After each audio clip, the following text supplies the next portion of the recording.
Graça e paz do nosso Senhor Jesus Cristo estejam com todos nós e todos vocês. Mais uma vez aqui, ontem foi muito bom mesmo.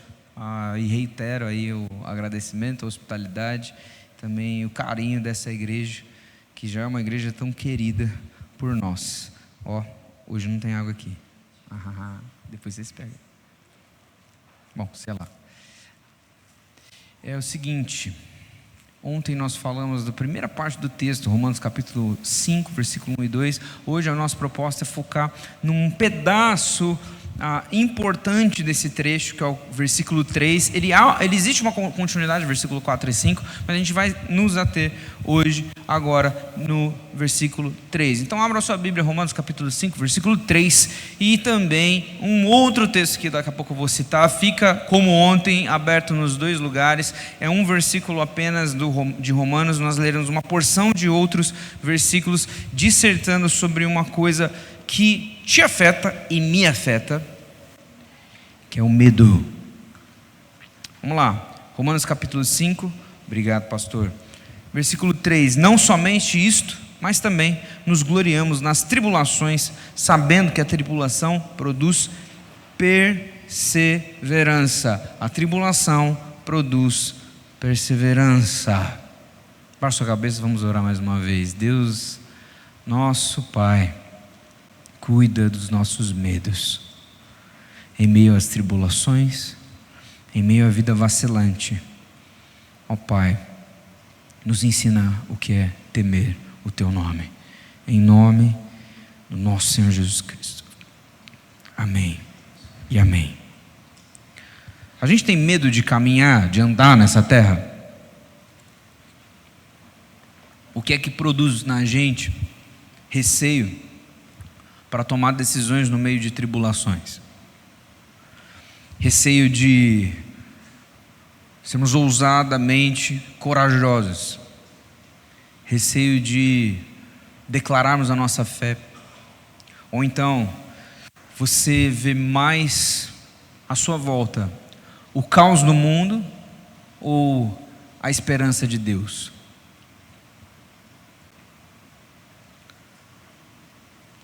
Nos anos 60 houve um livro escrito de ficção científica. Eu gosto muito de ficção, fantasia, ficção científica, boas histórias. Gosto muito também de filmes, como vocês observaram ontem. Mas nos anos 60 uma série de ficção científica ficou muito famosa, e é famosa até hoje, inclusive com filmes novos adaptados. Recentemente, inclusive, o segundo filme da franquia saiu. E essa franquia, escrita por Frank Herbert, é chamada de Duna.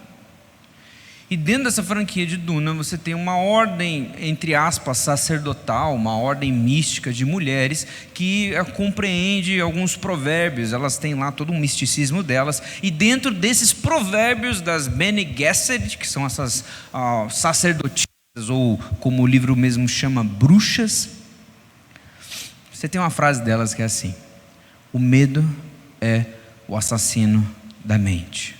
O medo é a pequena morte que leva à aniquilação total. Enfrentarei meu medo, permitirei que ele passe por cima e através de mim. E quando tiver passado, voltarei o olho interior para ver o seu rastro, onde o medo não estiver mais, somente eu estarei. O ditado, ele escrito por essa ordem religiosa, ele tem uma crença de que podemos, com a nossa mente, controlar nosso corpo, de que podemos obter o domínio próprio apenas por uma grande vontade. Essa frase, esse conjunto de afirmações, essa grande sabedoria dentro desse livro, fala que uma vez que o medo é vencido, o nosso eu verdadeiro aparece e pode verdadeiramente ser livre. Inclusive o personagem principal do livro, que é o Paul Atreides, ele passa por isso o tempo todo, e ele fica repetindo: o medo é o assassino da mente, o medo mata a mente. Você vê isso e você fica cansado no livro, e também talvez um pouco no filme. Só que todo esse ferramental utilizado pelo Denis Villeneuve no filme e pelo Frank Herbert no livro, ele traz para a gente muito do que é a nossa sociedade terapêutica hoje. De que nós podemos ser de acordo com aquilo que nós pensamos ser. De que nós podemos encontrar razão de vida, coragem para viver, vencer as tribulações ou grandes dificuldades, se nós assim desejarmos o suficiente. Mas por que é que será que numa sociedade que tem pregado cada vez mais essa autonomia pretensa da razão, do seu pensamento, da sua vontade e também um pouco dos seus desejos, por que é que cada vez mais e cada vez mais intensamente você e eu vivemos cercados pelo medo? Cada vez mais assustados, cada vez mais ansiosos, cada vez mais com a sensação de inadequação e cada vez mais desesperados com o futuro. Veja, a adoração está intimamente ligada com o medo. A adoração está intimamente ligada com o medo. Nós que somos cristãos e temos a palavra de Deus como o nosso guia, como aquilo que define a nossa identidade, como a palavra de Deus ao homem, a revelação de Deus para nós. Nós temos o Provérbios, capítulo 9, versículo 10, e também em outros salmos e também outros capítulos de Provérbios, o temor do Senhor é o princípio da sabedoria. O conhecimento do santo é a prudência. O temor do Senhor é o princípio da sabedoria. A nossa sociedade está envolvida em medo. Sim, medo. E é o próprio medo que pode ajustar todos os nossos temores. Duvida? Onde que você esteve nos últimos anos? 2019 ninguém tinha medo de nada. 2020 as pessoas começaram a ter medo. 2019 a ciência tinha segurança de tudo. Inclusive em livros pré-2019 você encontrava frases como: a sociedade nunca vai passar por um grande problema de saúde, porque a indústria farmacêutica consegue vencer qualquer coisa. O que aconteceu em 2020? Todos os anos se prega que a sociedade atual ela está ficando cada vez mais e mais e mais tolerante, mas não é isso que você vê nas famílias, não é isso que você vê nas redes sociais, não é isso que você vê por aí. Por quê? Porque nós vivemos numa cultura envolvida pelo medo.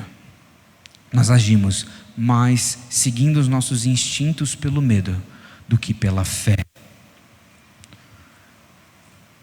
Se você é um pouco mais velho e já casado, você tem medo de criar seus filhos nesse mundo. Você tem medo de tomar decisões erradas. Se você ainda não é casado, você tem medo de casar com a mulher errada ou com o homem errado. Você tem medo de fazer uma faculdade que não vai te dar uma carreira de prestígio. Você tem medo de não ser aceito. Você tem medo de declarar a sua fé. Você tem medo de passar por qualquer tipo de problema, qualquer tipo de provocação, qualquer tipo de tribulação. Nós, mesmo cristãos, somos uma sociedade do medo, paralisados em ansiedade, afoitos no tédio, imersos no planejamento guiado pelo desejo de não ter uma vida desconfortável, pelo desejo de não passar por nenhuma tribulação. Você não quer viver desconfortavelmente, você não quer viver tendo problema, você foge deles, e você acredita que o medo você tem que passar por ele. O que fazer então com as palavras do apóstolo Paulo? Porque ele fala o seguinte: nós nos gloriamos nas tribulações. Parece errado falar isso. Parece complicado demais, né? Ô Paulo, nós nos gloriamos nas tribulações, mas ensinaram para a gente que problemas são errados. Se eu estou passando por problema, quer dizer que eu estou em pecado. Se eu não estou financeiramente bem, quer dizer que tem algo errado na minha vida espiritual. Se o meu casamento está passando por um processo difícil, quer dizer que eu estou em pecado. Se eu sofro aqui nesta vida, quer dizer que Deus não está me abençoando. Então por que o apóstolo Paulo fala: nós nos gloriamos nas tribulações, sabendo que a tribulação produz perseverança? Qual é essa? da Escritura Sagrada, que nos diz algo que o mundo, mesmo o mundo evangélico, está dizendo o completamente oposto. A minha proposta hoje é a gente se dobrar diante da palavra de Deus e entender que nós não entendemos o que é temer o Senhor. E compreender, sair daqui pelo menos compreendendo, você e eu, que nós devemos temer ou ter medo de Deus. Porque esse medo de Deus afastará, vencerá, jogará para longe todos os outros medos.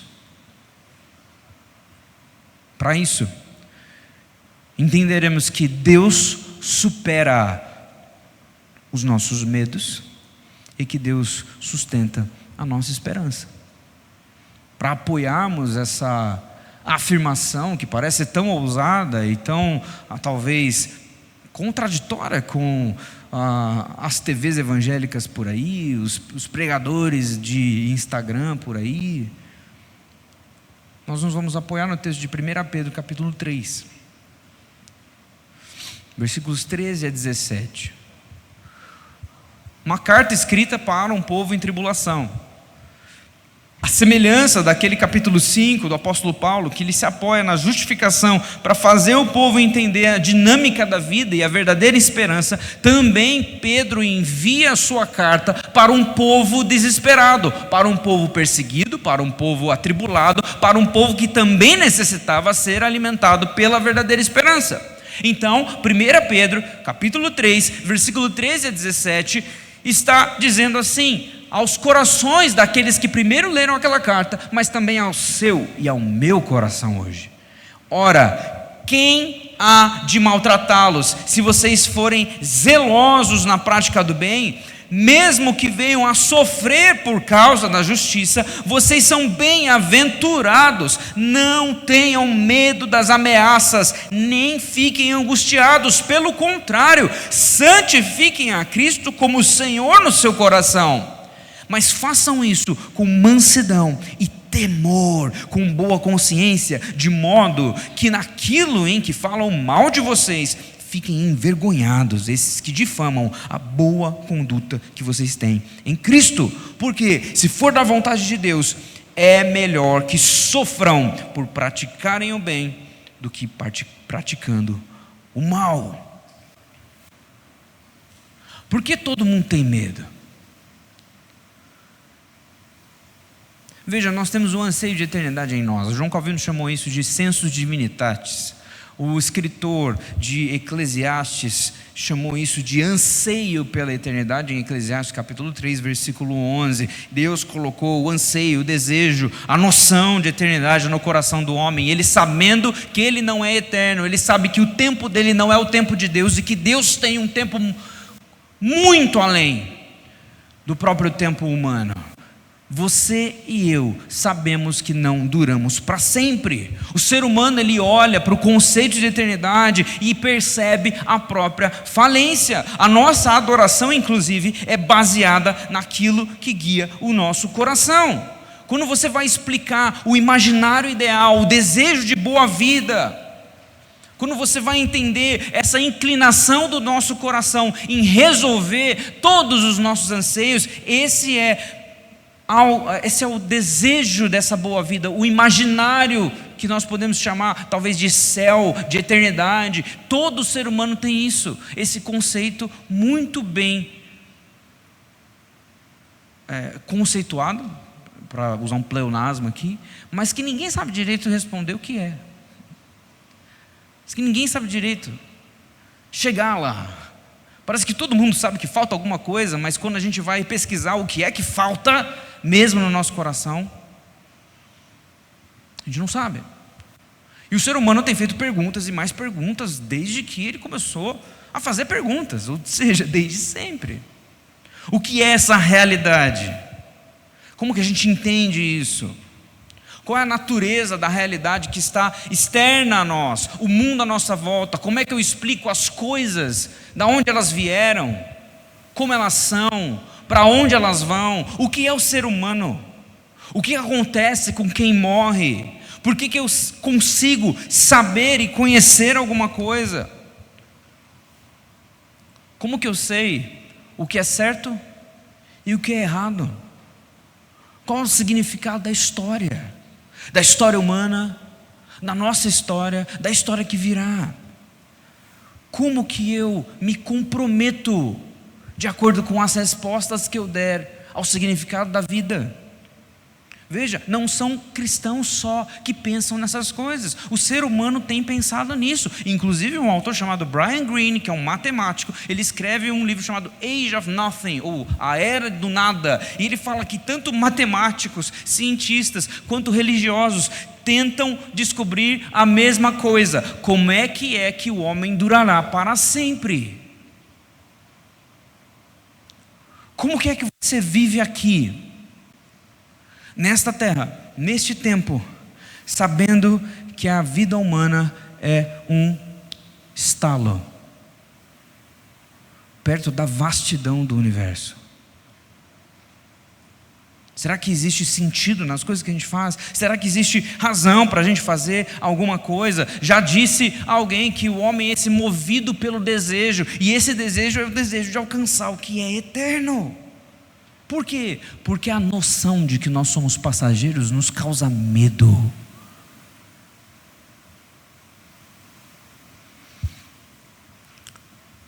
Eu devia ter 11 ou 12 anos. Era Natal.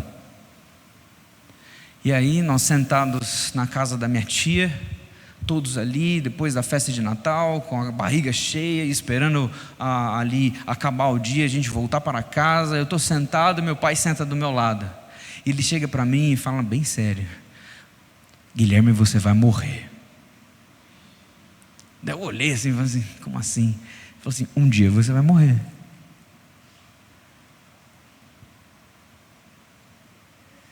Você vai morrer. E você sabe disso. O ser humano sabe que não é eterno.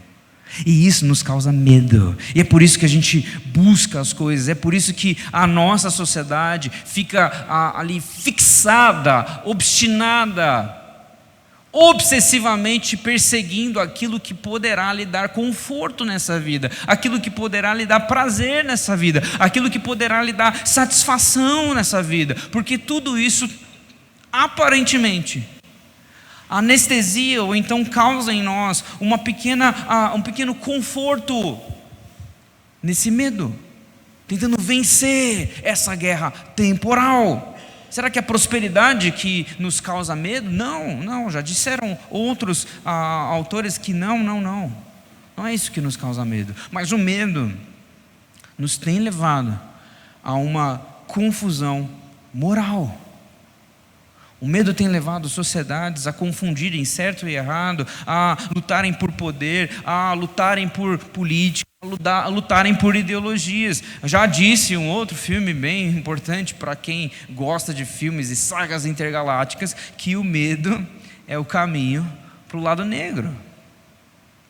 O medo leva à raiva, a raiva leva ao ódio, o ódio leva ao sofrimento.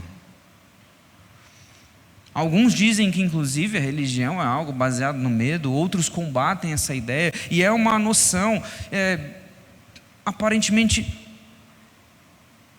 ultra presente no nosso mundo.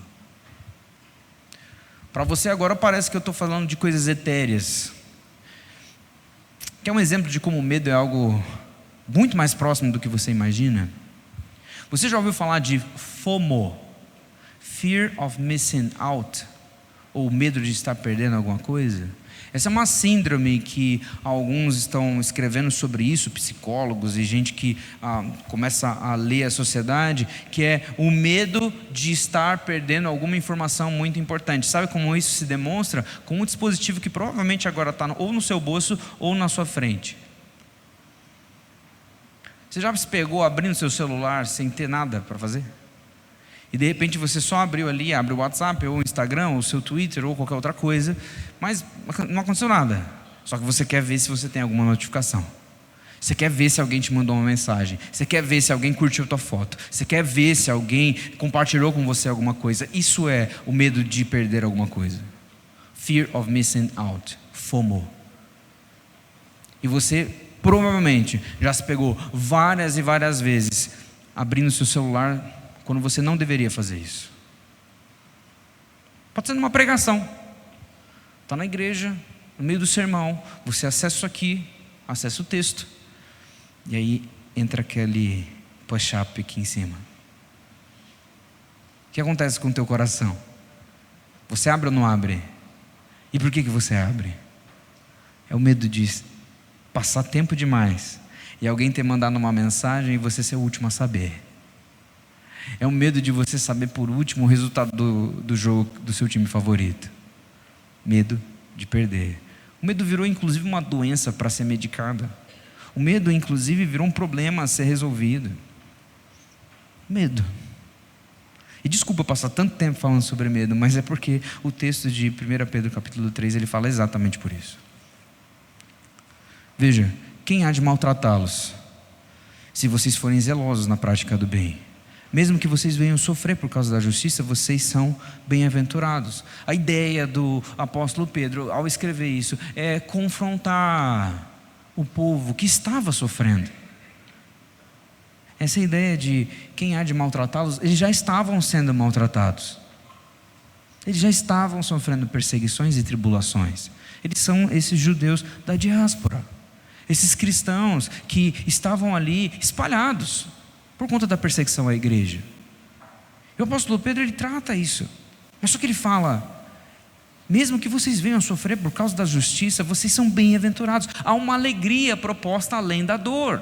Há uma alegria proposta para além do sofrimento. Há uma proposta gloriosa, de um propósito glorioso para a verdadeira esperança. O versículo 14 termina: não tenham medo das ameaças, nem fiquem angustiados.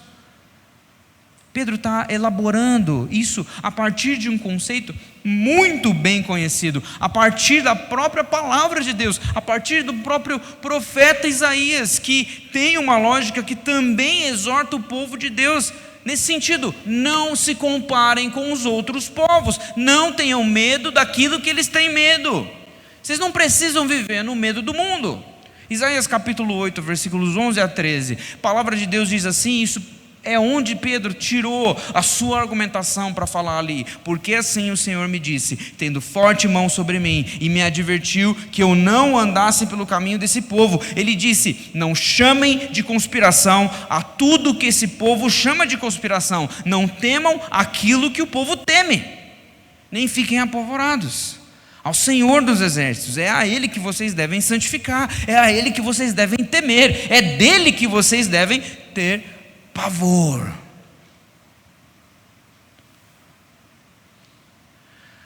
Há um medo pecaminoso,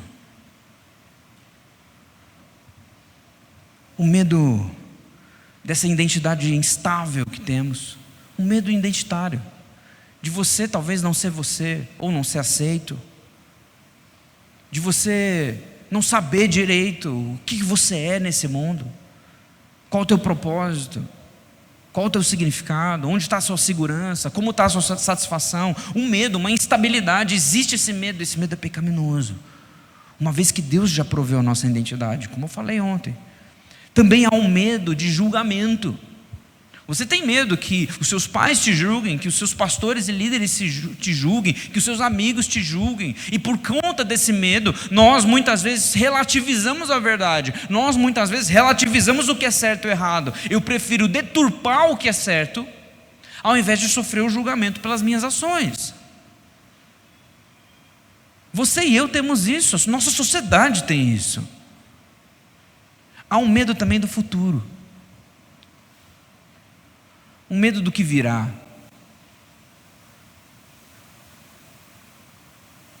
E aí o nosso coração fica ansioso, desesperado, tentando planejar todos os cenários possíveis. E para quem já assistiu Divertidamente 2, você sabe muito bem do que eu estou falando.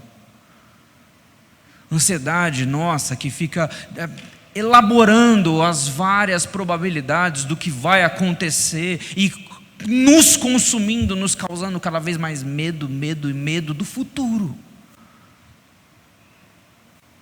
Como se estivéssemos vivendo em situações que ainda não ocorreram, Mas há um medo correto. Mas há um medo santo. E a palavra de Deus chama isso de temor a Deus.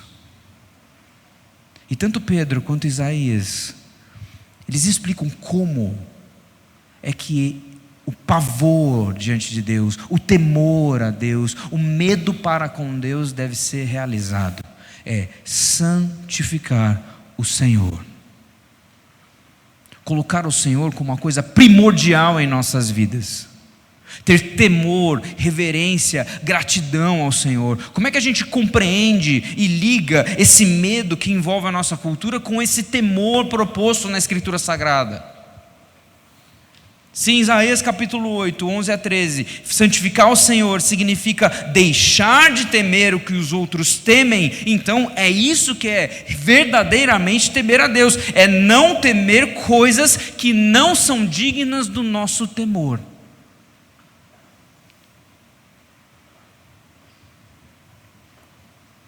Às vezes nós preferimos ser uma igreja que anda na moda, uma igreja que sempre procura o que é mais popular, cristãos que sempre procuram estar assim, perfeitamente toleráveis diante da sociedade por medo. E aí procuramos a onda mais incrível, aquela música que funciona mais, o jeito de falar que atrai mais a população. E quando a moda passa, a gente fica envergonhados das doutrinas e ensinamentos que saem da moda e procura mais a outra.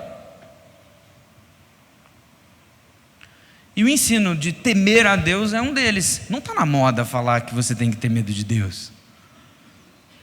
Não está na moda falar que nós temos que ser reverentes diante do Senhor, dobrar a nossa vida toda diante dEle.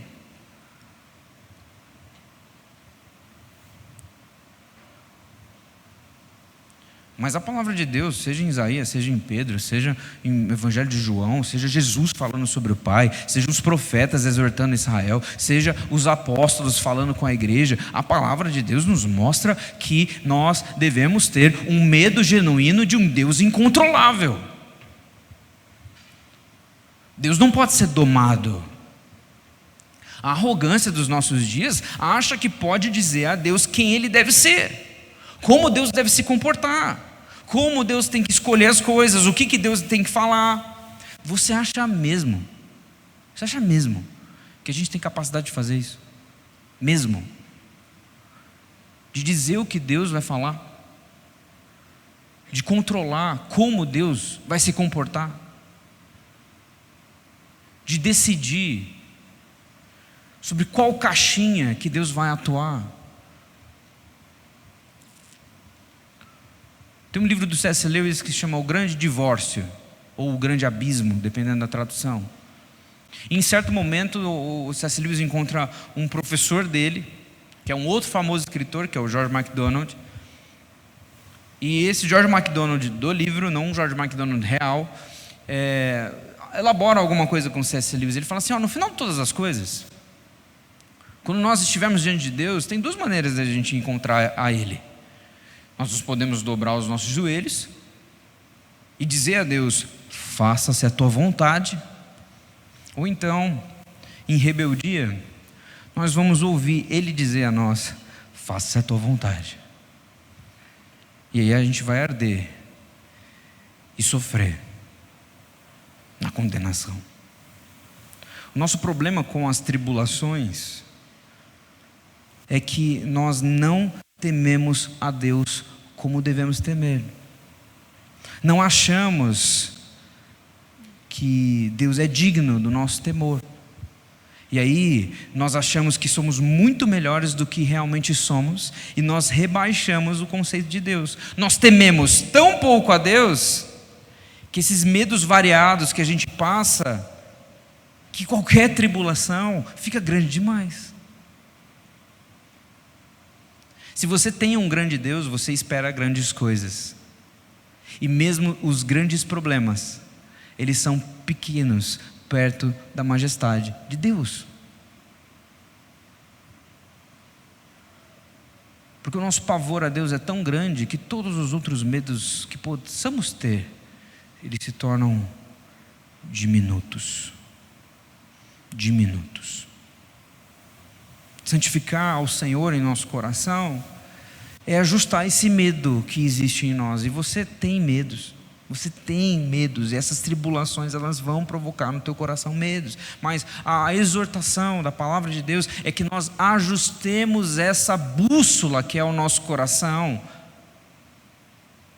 e que o temor a Deus nos ensine de fato a dar a proporção correta para as coisas que acontecem aqui neste mundo. O cristianismo ele não promove uma vida sem um soberano, sem um ser que controla todo o universo.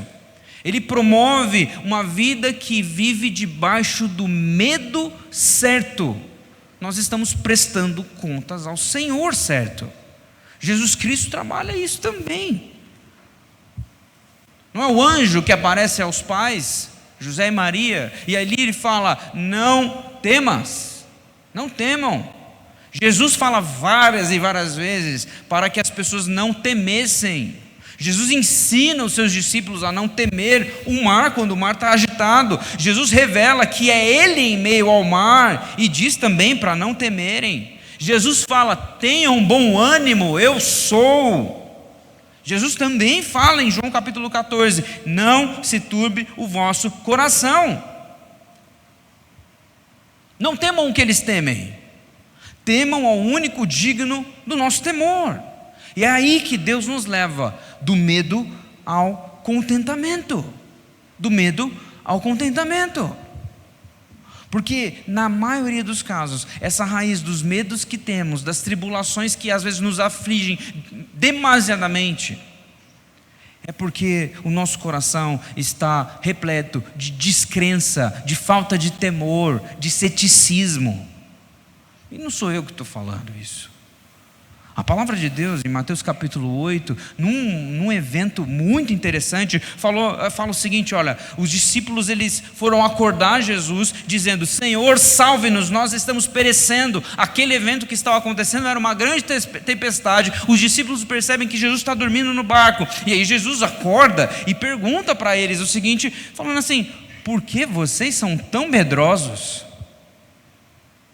Homens de pequena fé. Não sou eu que estou dizendo isso.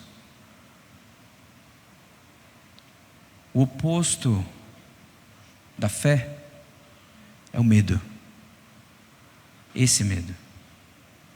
Quando damos espaço a outros medos que não ao temor do Senhor, o que se abala é a fé. Quando Jesus fala com os seus discípulos, ele fala assim: por que vocês estão com medo? Vocês não creem? Vocês não estão crendo? Há uma relação crucial da nossa fé com o temor a Deus. Quanto menos fé, mais o medo pecaminoso domina. Quanto mais fé, mais convicção e esperança. John Flavel, um dos puritanos, já disse isso. Nós somos cercados de medos naturais. Se um cachorro começar a correr atrás de você na rua, isso é um medo natural, tudo bem, o seu corpo vai responder, mas nós somos cercados também de medos pecaminosos, medos que não deveríamos ter e damos espaço.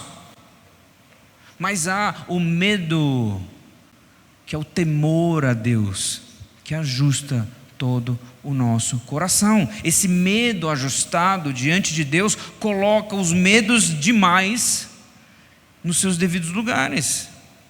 Temer a Deus, olha, é deixar que todas as conspirações, todas as tribulações tenham os seus tamanhos adequados. Época de eleição, todo mundo fica com medo. Época de grandes desastres, todo mundo fica com medo. Época de imposto de renda, todo mundo fica com medo. Meu irmão, não há nada tão grande aqui nesta terra que Deus já não tenha vencido. Não há nada tão grande que você possa sofrer e eu possa sofrer que não esteja debaixo da soberania de Deus. Deixe esses medos nos seus devidos tamanhos. Não deem bola às conspirações. Não deem bola aos medos da nossa sociedade. Porque Deus sustenta a nossa esperança. Santificar o Senhor nos leva a dar essa razão da esperança. O temor verdadeiro, que é naturalmente a semente da esperança. E essa esperança, na continuação do texto de Romanos, como vocês verão no próximo dia, ela será um fruto dessa perseverança produzida nas tribulações. Aqui começou esse ferramental, sabendo que a tribulação produz perseverança, em Romanos capítulo 5, versículo 3. A tribulação produz perseverança. Eu sei que muitas vezes nós estamos perseverando talvez em encontrar uma razão de existência, dar um sentido da vida, etc. Eu sei que talvez você e eu, nós vivemos procurando alguma coisa. Você conquista uma certificação, você conquista um diploma, você conquista, às vezes você passou por um casamento, e aí você tem um filho. Cada etapa da nossa vida nos deixa um pouco pensativos, sim. Você vai passar por isso. Agora, não deixe os medos que são comuns a quem não teme ao Senhor tomarem conta demasiadamente nas suas decisões, nos seus comportamentos e dos seus relacionamentos.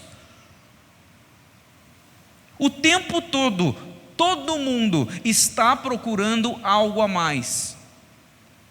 E você está cercado de pessoas assim. E você está cercado de filmes assim, de séries assim, de notícias de jornal assim, de pessoas que estão no seu trabalho, na sua casa, na rua ou em qualquer outro lugar, que vão contar qual é o significado da vida e estão em algum momento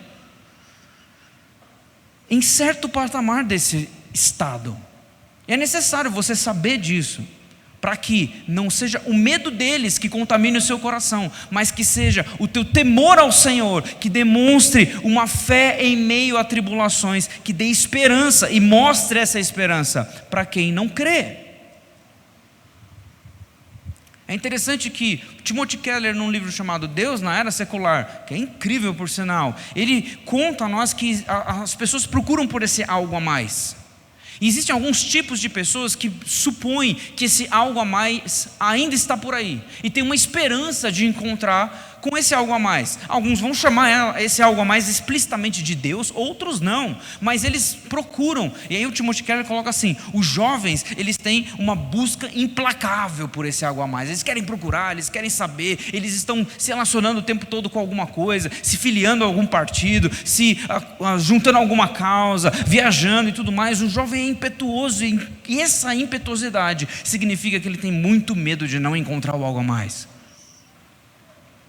Essa é a ponte que nós precisamos para falar do verdadeiro temor a Deus, que ajusta os nossos medos. Mas muitas vezes, tais jovens acabam não encontrando esse algo a mais, porque obviamente é impossível você encontrar satisfação nas festas, nos grupos, nas ideologias, nos partidos políticos ou em qualquer outra coisa. E aí a gente vai começar a passar por uma outra categoria no Timothy Keller. Ele fala assim: aí aparecem os ressentidos. Esses que já procuraram pelo algo a mais, não encontraram e agora tem uma raiva canalizada, se tornaram vitimistas. Minha vida não deu certo, eu não encontrei satisfação por causa dele, por causa do governo, por causa da instituição que eu estudei, por causa da minha empresa, por causa do meu chefe, por causa do meu pai, da minha mãe, da minha tia, do meu cachorro. Vitimistas, que o tempo todo canalizam a sua raiva e reclamam e reclamam e reclamam e murmuram e murmuram e murmuram, e ainda tentam procurar esse algo a mais, correndo o risco de cair numa outra categoria, que são os compulsivos, que já reconhecem que, olha, não, participar dessas coisas aí não tem mais jeito. Esse mundo não consigo encontrar alguma satisfação. E o cara cansou de reclamar e ser vitimista também, então ele vai cair na roda hedonista da vida. Colecionadores de coisas, de prazeres, de experiências. Céticos com o mundo. E por fim, nessa jornada de que a pessoa ainda está procurando algo a mais e ainda acredita que existe algo a mais, você tem os desesperados. E talvez você já encontrou alguém assim, ou talvez você já esteve assim. O desesperado é aquele que olha para o seu próprio coração e fala assim: tem algo errado comigo. Eu sou um fracasso. Eu não sou bom o suficiente. Eu errei demais. E a pessoa não consegue mais sentir prazer devido a tantos medos que já ocuparam a sua vida. Tão imersa nos medos que conduzem o seu coração, que só consegue cair no desespero. Depois você vê esse livro, Deus na Era Secular, porque o Timothy Keller apresenta uma outra categoria de pessoas que já esqueceram desse algo a mais. Mas o que eu quero dizer é que muitas vezes nós encontraremos pessoas que precisam de um sentido, pessoas que precisam ouvir esse temor.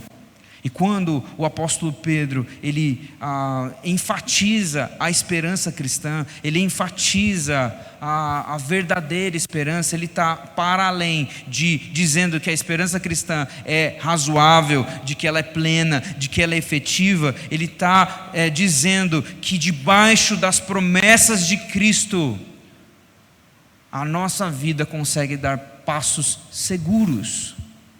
Então as tribulações não serão grandes demais. Então as tribulações nos serão gloriosas. Assim como o apóstolo Paulo conta. Porque a vida daquele que entende de fato quem Jesus é, sabe que, assim como eu disse ontem, o nosso caminho de sofrimento já foi trilhado. E que se Cristo passou por ele, nós também podemos passar.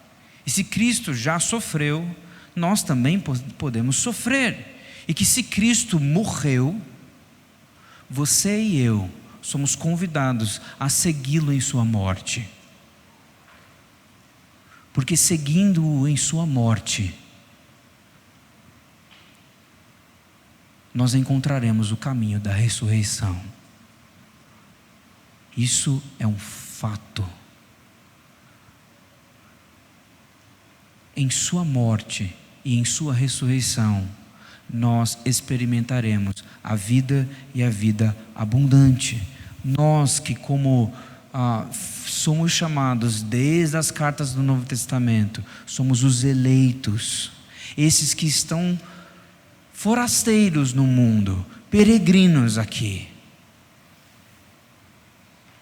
participantes destes reinos e governos terrenos, mas cidadãos do céu. Pessoas que estão dispersas, espalhadas, que muitas vezes sofrerão, mas que são colocadas debaixo da graça e do amor de Deus, que nos faz passar por cada uma das tribulações, que nos faz entender qual é o fundamento, o sentido da existência. E ver que, como disse ontem, ao olharmos para o futuro prometido e conquistado por Deus, este futuro ocupa os nossos passos presentes. E é por isso que podemos nos gloriar nas tribulações. E é por isso que podemos, mesmo em meio a uma sociedade afligida pelo medo, pela ansiedade, pela solidão, pela depressão, por essa sensação de desorientação, que vive o tempo todo procurando por um guia, mesmo nessa sociedade, nós podemos encontrar, como cantamos na primeira música, nós podemos encontrar uma satisfação plena e dizer: não tenho falta de nada. Cristo é tudo o que eu tenho. Tudo o que eu preciso é Cristo. Não tenho falta de nada. Não tenho falta de nada.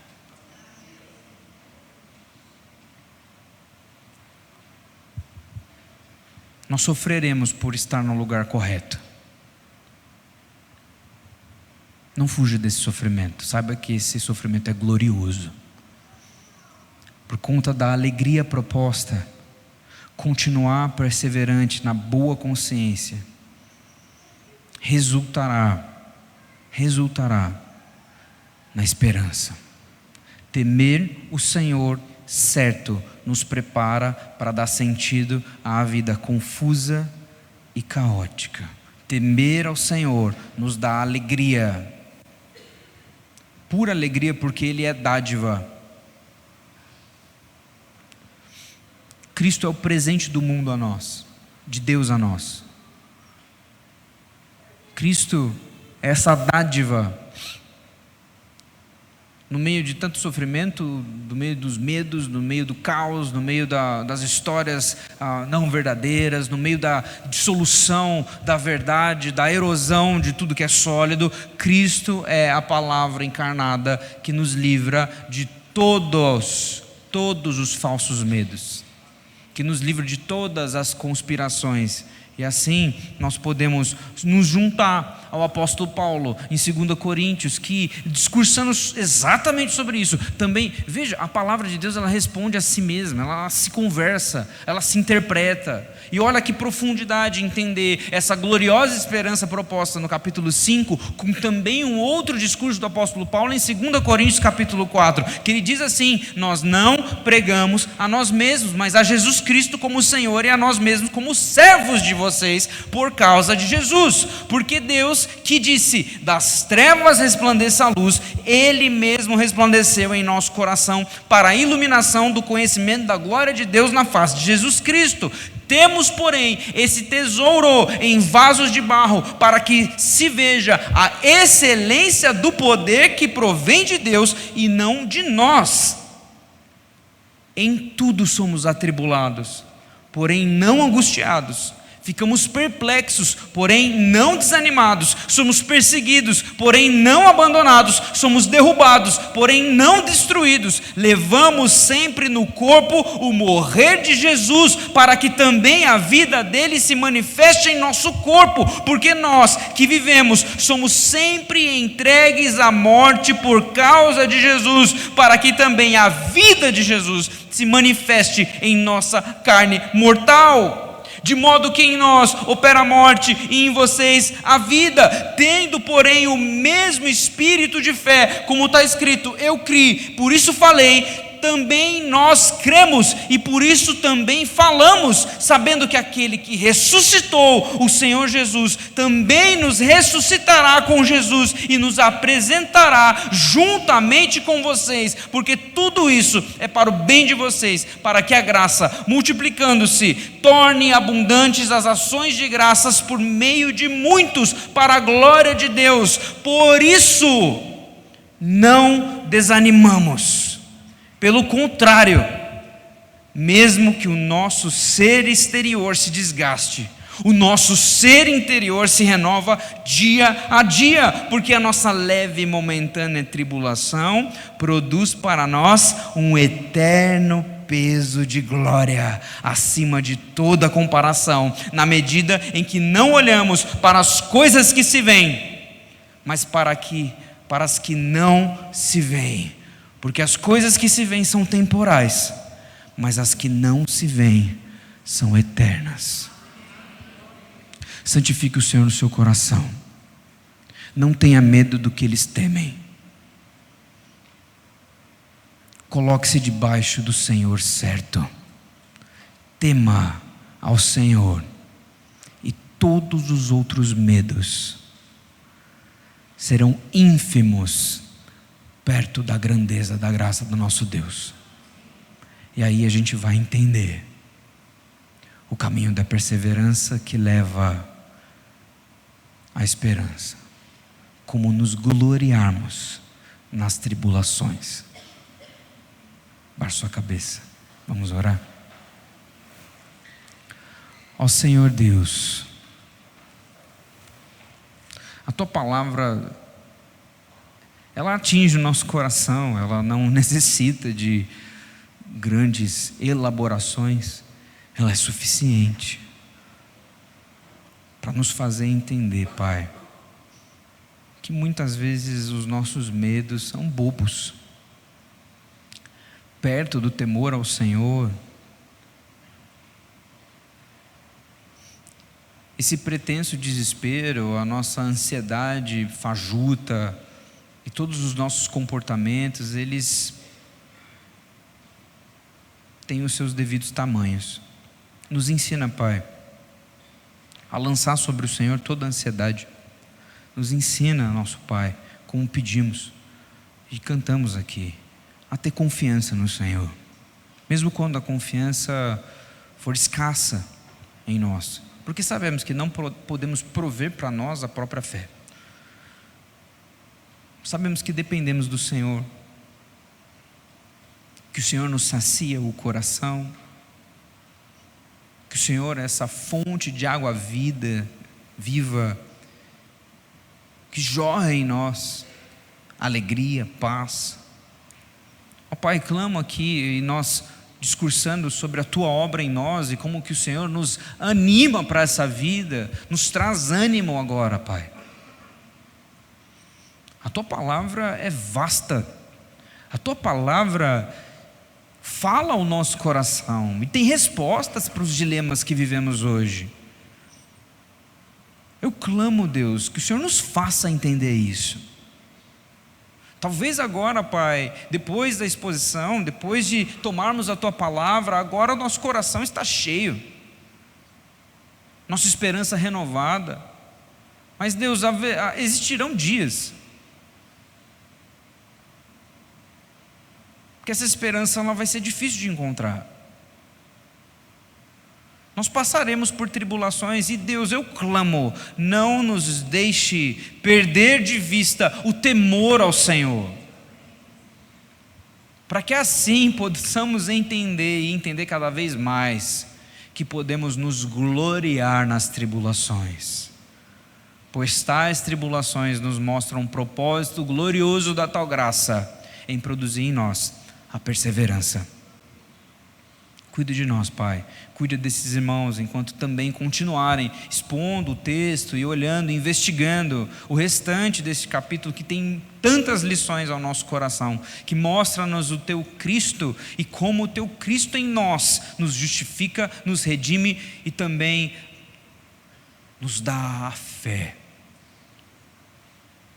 Cuida de nós, Pai, assim clamamos, consola e confronta, e nos motiva a obedecê-lo, temê-lo e santificá-lo, como lemos na palavra. Em nome de Jesus que oramos. Amém.